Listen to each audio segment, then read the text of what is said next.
विधानसभा निवडणुकीमध्ये भाजप सोडलेल्या नेत्यांना परतीचे वेध, 7 सोडलेले नेते भाजप नेतृत्वाच्या संपर्कात।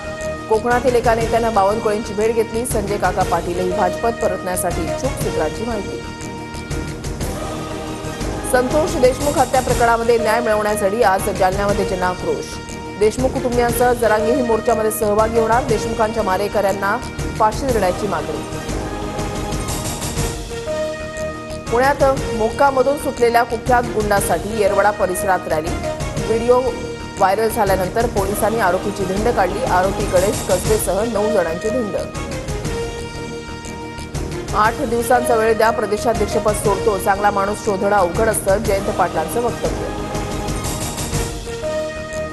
शरद पवारांनी स्थानिक स्वराज्य संस्थेच्या निवडणुकीचं रणशिंग फुंकलं। आगामी निवडणुकीमध्ये 50% जागा महिलांना, उर्वरित 50%मध्ये तरुणांना संधी देणार, पवार स्पष्टच बोलले।